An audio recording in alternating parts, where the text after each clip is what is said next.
Hello friends, అనగనగా చిక్కీ అనే 6 సంవత్సరాల పాప ఉండేది.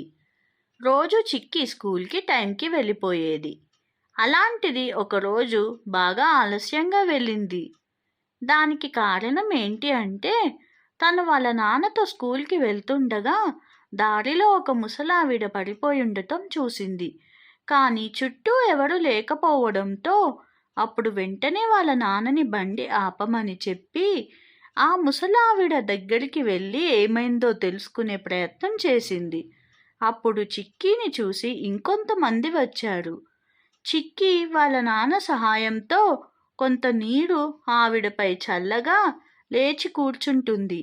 చిక్కీ చేసిన పనికి అక్కడున్న వాళ్ళంతా ఆశ్చర్యపోయి మెచ్చుకుంటారు. అప్పుడు అక్కడున్న వాళ్ళంతా ఆ ముసలావిడని ఏం జరిగిందో అడిగారు.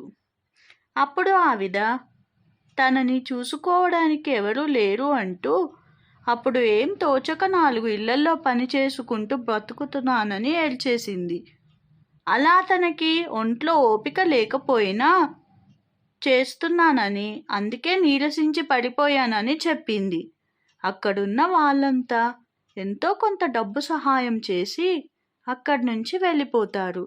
కానీ చిక్కీ మాత్రం వాళ్ళ నాన్నతో చెప్పి హాస్పిటల్కి తీసుకువెళ్ళి డాక్టర్కి చూపించి కావాల్సిన మందులు కొనిపించి అక్కడి నుంచి ఆవిడకు తినేందుకు ఆహారం పెట్టిపించి బట్టలు కొనిపించి రోజువారీ ఖర్చులకు మందులకు కొంత డబ్బు సహాయం చేస్తుంది. అప్పుడు వాళ్ళ నాన్న ఆవిడని ఒంటరిగా వదిలిపెట్టకుండా ఆవిడకు నచ్చచెప్పి ఆవిడ ఇష్టపూర్వకంగా దగ్గరలో ఉన్న వృద్ధాశ్రయంలో చేర్పిస్తారు. అప్పుడు ఆ ముసలావిడ అక్కడ తన తోటి వాళ్ళు ఉండటం చూసి సంతోషించింది. చిక్కీ ఇంకా వాళ్ళ నాన్న చేసిన సహాయంకి కృతజ్ఞతలు చెప్పుకుంటుంది. అప్పుడు చిక్కీ చేసిన పనికి వాళ్ళ నాన్న గర్వపడతారు.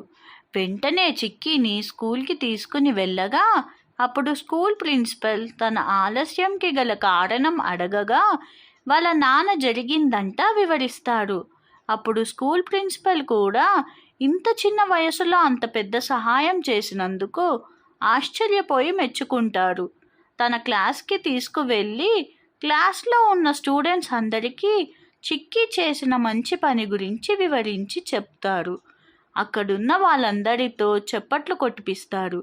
అంతేకాకుండా చిక్కీని ఉదాహరణగా తీసుకుని వాళ్ళను కూడా తోచిన సహాయం చేయాలని చెప్తారు. అది మాత్రమే కాకుండా చిక్కీకి యంగ్ సోషల్ వర్కర్ అనే అవార్డు కూడా స్కూల్ ప్రిన్సిపల్ అందజేస్తారు. ఫ్రెండ్స్, మీరు కూడా చిక్కీని ఉదాహరణగా తీసుకుని లేని వారికి మీకు తోచిన సహాయం చేయండి. అలాగే ఇంట్లో పని చేసే వాళ్ళకి వారికిచ్చే మర్యాద ఇస్తూ వాళ్ళకి తినేందుకు ఏమైనా ఆహారం పెట్టండి. నెల జీతం కోసం వాళ్ళ ఓపిక శ్రమ పెట్టి ఎంతో చాకిరీ చేస్తారు.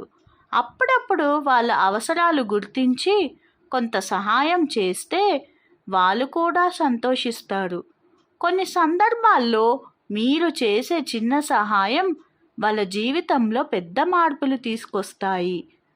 మరిన్ని వీడియోస్ కోసం subscribe to my channel. Thanks for watching.